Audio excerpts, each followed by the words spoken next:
fallen prophet. As I've researched the term fallen prophet, I've been fascinated by the idea that never has a prophet fallen from God's grace.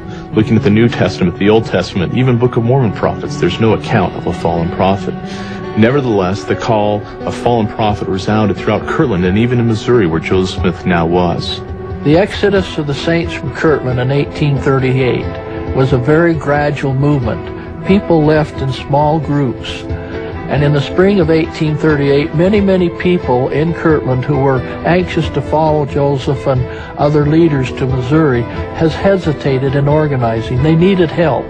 And so the 70s decided, as probably the first major quorum project, to help the people organize and help them reach the destination of going westward and following the prophet.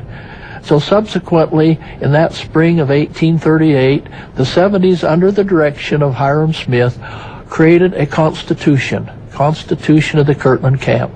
They invited people to sign this constitution, saying that they would work together in harmony. And then they also helped these people organize, helped them secure wagons, so that in the summer, in July 1838, 500 people gathered under the direction of the 70s. They had 59 wagons and horses and cattle. They created a wagon train unheard of in eastern United States. This is like in the West. A wagon train of 500 people prepared to cross Ohio, Indiana, and Illinois to go to Missouri. While a handful of faithful members stayed in Kirtland, most of the Latter-day Saints followed Joseph west to Missouri. They joined saints already living in the state who had known years of persecution and upheaval. With the arrival of the prophet and the Kirtland Saints, members in Missouri renewed their hope of a peaceful existence and with greater efforts began to establish permanent homes and communities.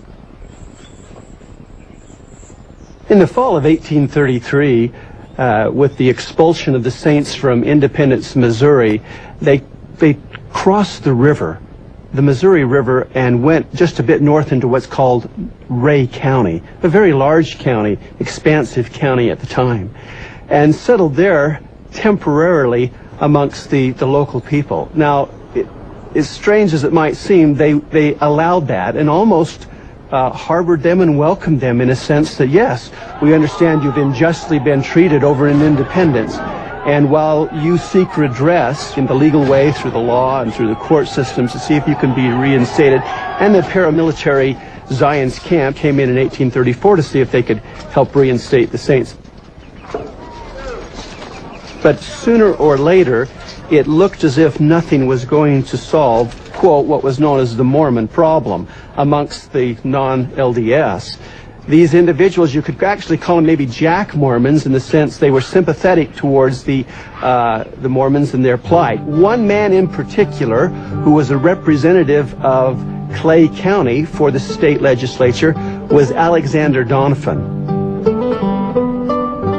Alexander Doniphan proposed a bill which passed the Missouri legislature creating two counties, Daviess County and also Caldwell County, with Caldwell County designed and designated specifically for Mormon occupation.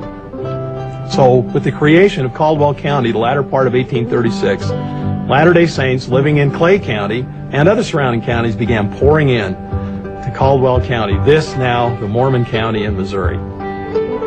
Far west was the county seat of Caldwell County. Now, this was very important to Joseph Smith and the church. With control of the county seat, they would have control of the judges, the judicial system, the local militia. That was critical at the time, the sheriff's security. And so it became very important that Joseph have the saints gather to Far West. There were as many as 4,000 to 5,000 saints there in the zenith of the height of Far West.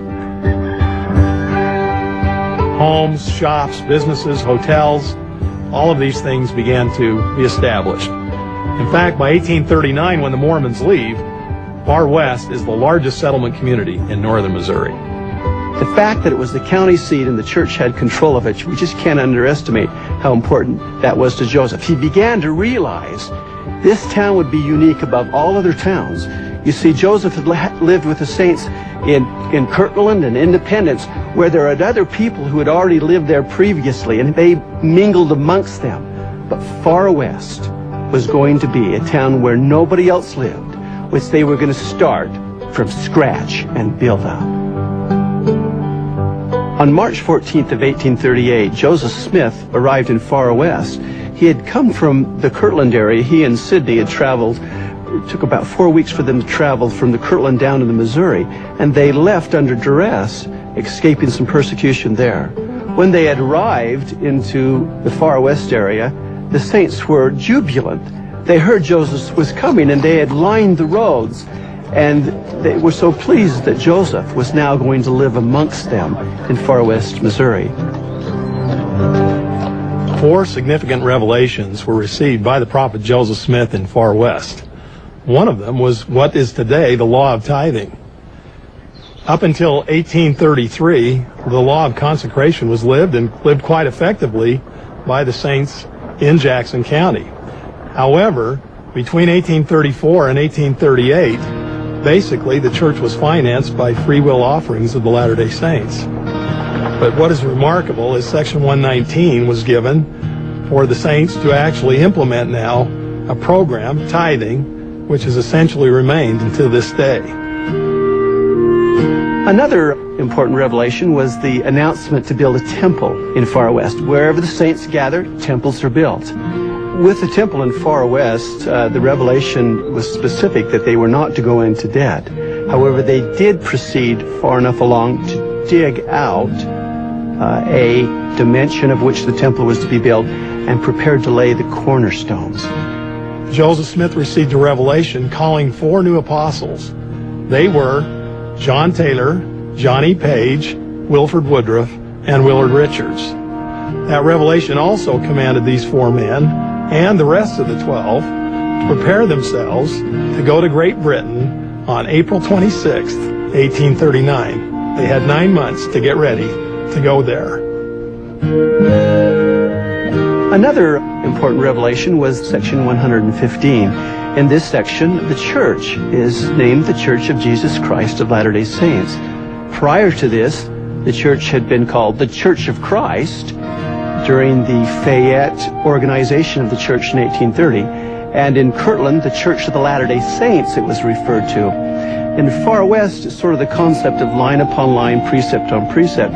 Here now, the full name of the Church of Jesus Christ of Latter-day Saints, being emphasized. David Whitmer had had a problem with this. David felt that Joseph was a fallen prophet. He felt that the church had been named the Church of Christ and it shouldn't be changed. And this is one of the differences that some of these leaders were having with the prophet Joseph. In early 1838, several prominent Latter-day Saints lost their membership in the church. This was kind of a carryover of some of the Kirtland apostasy. Significantly, however, unlike Kirtland, these men remained in and around Far West and began threatening the church leaders with vexatious lawsuits and other problems. Joseph Smith knew this could not happen in Far West like what happened in Kirtland. If there's one thing Joseph had learned from the Jackson County experience in Kirtland that he wasn't going to allow to happen in Far West, it was that the dissenters from within the church allow them to stay in the church and live in the area. And so Joseph, one of the first things he had to do was to clean house, in a sense. For example, the state presidency of Missouri, David Whitmer, the president, John Whitmer, first counselor, and W.W. Phelps, had lost the trust of the members. W.W. Phelps and John Whitmer had bought the land in Far West at a low price and now was selling it at a high price. And this didn't sit well with the members. I don't think it would have with me either if I'd been in their situation. These dissenters remained in Far West, but again, their influence had to be stopped. And in late June, Sidney Rigdon, first counsel in the First Presidency, delivered a sermon, now known today as the Salt Sermon. He took his text from the Matthew portion of the Gospels, in which the Savior taught that if the salt hath lost its savor, it is to be no good but trodden under by the foot of men. Basically, the message was the dissenters must leave Far West. and do so immediately. And within 2 to 3 days, the dissenters